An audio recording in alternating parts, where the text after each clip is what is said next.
YCP మాజీ MLA Kethireddy ఏదైతే వర్షాలు కురిసినప్పుడు హైదరాబాద్ మునిగిపోయింది, ముంబై మునిగిపోయింది, ఢిల్లీ మునిగిపోయింది, అన్నీ మునిగిపోయినాయి. కానీ వాళ్ళ సాక్షి ఛానల్లో ఒక్క అమరావతి తప్ప ఇది చూపించేవాళ్ళు కాదు.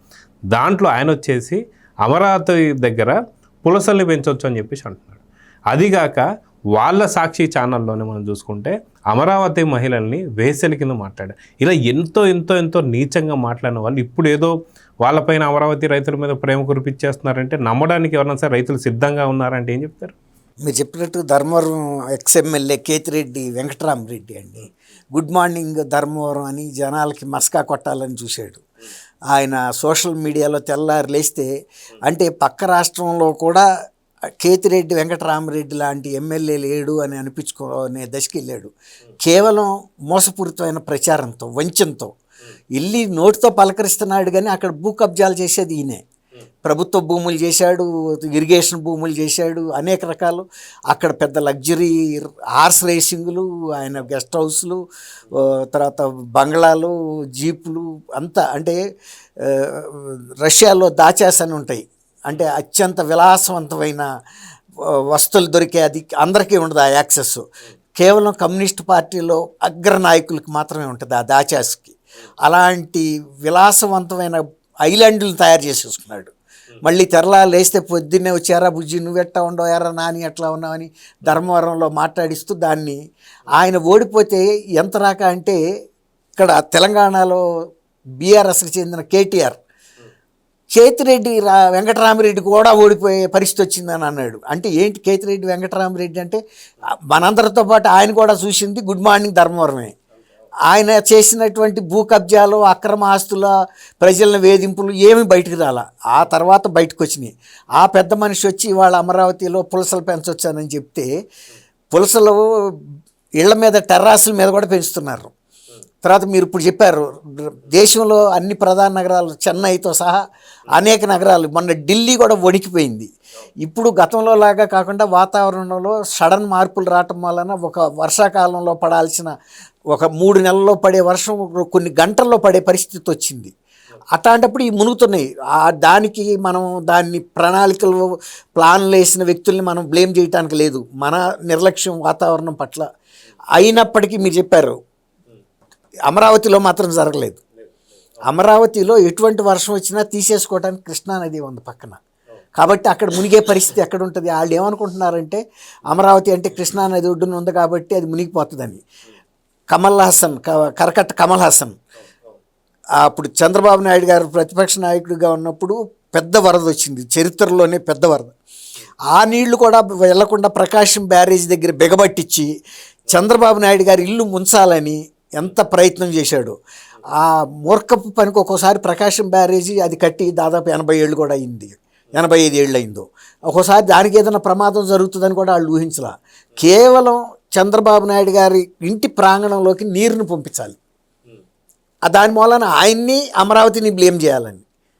కానీ ఆ ప్రయత్నాలు ఏమీ ఫలించలా, ఫూల్ అయిపోయాడు. తర్వాత మొన్న కూడా ఎక్కడన్నా నీళ్లు నిలబడితే చూపిద్దామని చూస్తే కుదరకపోతే ఎక్కడో వెస్ట్ బెంగాల్లోయో లేకపోతే బంగ్లాదేశ్ లాంటి ఫోటోలో తీసుకొచ్చి సచిమూర్తి గారు చెప్పినట్టు మభ్య పెట్టబోయారు. కానీ అమరావతి స్థానికులే ఎక్కడ మీరు చూపించిన ఫోటోలు చూపించండి వచ్చి అని మీడియా ప్రతినిధులను అందరిని ఆహ్వానించారు. మీరు ఇన్ని ప్రధాన నగరాలు మునిగినాయి కదా, మా పొలాల్లో ఎక్కడన్నా నీళ్ళు ఎక్కడన్నా నిలిచినేమో, చెరుకు తోటల్లో, మాగాళ్ళల్లో. అంతేగాని అమరావతికి డెవలప్ చేసిన ఏ ఏరియాలో కూడా ఎక్కడ నీళ్ళు ఇవ్వని కూడా వాళ్ళు సవాల్ ఇస్తున్నారు. అంటే ఒక సద్భావంతోనే వచ్చి చూడమంటే ఎవరు వెళ్ళి మరి చూపించలేకపోయారుగా. కాబట్టి వెంకటరామరెడ్డి లాంటి వాళ్ళు గమనించాల్సింది ఏంటంటే వాళ్ళు చేసినటువంటి వంచన ప్రభుత్వం అయిపోయింది.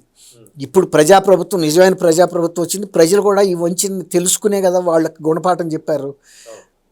గుడ్ మార్నింగ్ ధర్మవరం అని కళ్ళజోళ్ళు పెట్టినట్టు కాదు. అమరావతి గురించి దుష్ప్రచారం చేయాలంటే అమరావతి ధర్మవరంలో లాగా లేదు, దూరంలో అందరి కనుసన్నల్లో కనపడుతుంది. ఢిల్లీ జర్నలిస్టులు రావచ్చు, ఎక్కడ ప్రధాన నగరం వాళ్ళు జర్నలిస్టులు వెళ్ళి చూస్తారు కదా. నిజంగా కనుక చంద్రబాబు నాయుడు గారు ప్రతిపాదించిన అమరావతి కనుక అంత నీళ్ళల్లో మునిగిపోతే నేషనల్ ప్రెస్లోనే వచ్చాయి పుంకాలుగా. కానీ అన్ని ప్రధాన నగరాల్లో బోట్లు వేసుకుని వెళ్ళి వచ్చింది, కానీ అమరావతి గురించి రాలా. ఇప్పుడు ఎప్పుడు లేనిది మరి మొన్న బుడమేరు విజయవాడ మునిగింది. కానీ విజయవాడకి అమరావతికి ఎంత దూరం ఉంది, అమరావతి ఎంత సేఫ్లో ఉంది? నిజానికి విజయవాడే సేఫ్ ప్లేస్ అనుకుంటారు, కానీ ఒక్కొక్క పరిస్థితుల్లో బుడమేరుకి వెళ్ళే కాలువలో వీళ్ళు ఆక్రమణల్ని అరికట్టకపోవటం వలన జగన్ ప్రభుత్వం రాజకీయ ప్రయోజనాలు ఆశించి విజయవాడ ప్రజలు మూల్యం చెల్లించారు. దానికి చంద్రబాబు నాయుడు గారిని కూడా బ్లేమ్ చేశారు. కానీ ఆ ప్రభుత్వంలో నిమ్మల రామానాయుడు గారు ఆయన అక్కడే నిలబడి పగలో రాత్రి చంద్రబాబు నాయుడు గారు కూడా అక్కడే బస్సులో కూర్చుని ఆ రిలీఫ్ ఆపరేషన్స్లో కొత్త పుంతలు తొక్కారు. అంటే గతంలో సాంప్రదాయ పద్ధతులు కాకుండా ఇప్పుడు వచ్చిన ఆపదకి ఏ స్థాయిలో రైజ్ టు ద అకేషన్ అంటారు చూసారా, అట్లా బుల్డోజర్లు, జేసీబీలు, తర్వాత డ్రోన్లు, ఇలా కొత్త కొత్త పుంతలు తొక్కి రిలీఫ్ తొందరగా ఇవ్వటం, ఫైర్ ఇంజిన్లను కూడా పిలిపించేసి బురదమయమైన రోడ్లని ఇళ్లని తొందరగా క్లీన్ చేసి ఇవ్వటం. అట్లా ఒక ఆపద రావటం పెద్ద విషయం కాదు, ఆపదని ధైర్యంగా ఎదుర్కోవటం అనేది అది ఒక పాలకుడికి కావాల్సింది. మోడీ గారు కూడా ఒక కితాబ్ ఇచ్చాడు. అక్కడ చంద్రబాబు నాయుడు గారు ఉన్నాడు కాబట్టి విజయవాడలో ఎంత వరదలు వచ్చినా మనం కంగారు పడాల్సిన అవసరం లేదు. ఆయనకు ఆ సమర్థత ఉంది, అనుభవం ఉంది, ధైర్యం ఉంది, ప్రణాళికలు ఉన్నాయి, ఆయన చేయగలడు అనే ఒక కితాబ్ ఇచ్చాడు. అది ఎంత మాట! ఇప్పుడు మన రాష్ట్ర ముఖ్యమంత్రికి అంత పరిపాలనా దక్షత ఉందని ప్రధాని గారు భరోసాగా ఉన్నాడు అంటే విజయవాడ ప్రజలకు ఎంత భరోసా ఉంటుంది? ప్రధానమంత్రికి అంతకన్నా కూడా సీనియర్ ఇక్కడ మన దగ్గరే ఉన్నాడు, చూస్తున్నాడని ఆ భరోసా వలన వాళ్ళు తట్టుకోగలిగారు. నిజానికి అది చిన్న ఆపద కాదు. ఇప్పుడు నేను విజయవాడ ప్రాంతీయుడినే, విజయవాడలో నేను చదివా 5 ఏళ్ళు, తర్వాత ఉద్యోగం చేశా జ్యోతిలో ఉదయంలో కూడా, కానీ ఎప్పుడు రాలా. కానీ అటువంటివి వచ్చినాయి. ఎందుకంటే ఈ గత ప్రభుత్వంలో వాళ్ళ కనీస జ్ఞానం లేకపోవటం వలన వాళ్ళకి ఎక్కడన్నా నీ పార్టీ వాళ్ళైతే మొన్న సెంటు భూమి ఇచ్చావు కదా రాజధానిలో, అట్లాగే వాళ్ళకి ఒడ్డున వేసుకోమని చెప్పొచ్చు. కాలువల్లోకి వెళ్ళి బుడమేరు వాగులోకి వేశారు, దాని వలన అట్లాంటి పరిస్థితులు వచ్చినాయి. కాబట్టి అమరావతికి వచ్చిన ప్రమాదం వాతావరణ పరిస్థితుల వలన ఏం లేదు, దానికి తోడు డబల్ ట్రిపుల్ ప్రికాషన్స్ తీసుకున్నారు. అటు నుంచి వచ్చే కొన్ని వాగులు అయితే ఉన్నాయో ఆ వాగులకు కూడా మోటార్లు పెట్టి ఎప్పటికప్పుడు అవసరమైతే ఎత్తి కృష్ణా జిల్లా నదిలోకి పంపించేటంత హై పవర్ మోటార్స్ ఉన్నాయి. అది కూడా వెళ్ళి ఎవడ ఏకర్లా ఎప్పుడైతే అసలు అక్కడ సబ్మర్జెన్స్ అంటే నీళ్లు నిలబడతాయో ఆటంతటా ఆటోమేటిక్గా ఆన్ అయిపోతాయి. అన్నీ కూడా అవ్వవు, ఎంత అవసరమైతే అన్నీ అవుతాయి, ఇంకా కావాలంటే ఇంకా అవుతాయి. అట్లా అంత సిస్టమ్ హైటెక్ పెట్టారు అక్కడ. కాబట్టి అమరావతికి వచ్చే ప్రమాదం ఎప్పటికీ ఉండదండి. అది ఫ్యూచర్ సిటీగా డెవలప్ చేశారు. గతంలో మన ప్రధాన నగరాలన్నీ కూడా ఇవి ఊహించలా, ఇప్పుడు ఇవి చూశారు ఆచరణలో. ఇలాంటి పెద్ద వర్షాలు కూడా వస్తాయి, కెలామిటీస్ వస్తాయి, ఉపద్రవాలు వస్తాయి అని. కాబట్టి ఆ ఉపద్రవాలని తట్టుకునే టెక్నాలజీ పెట్టిన తర్వాత ఇంకా అమరావతికి వచ్చే ప్రమాదం ఏముంటుంది Jagan. Please subscribe to Leo news for more videos.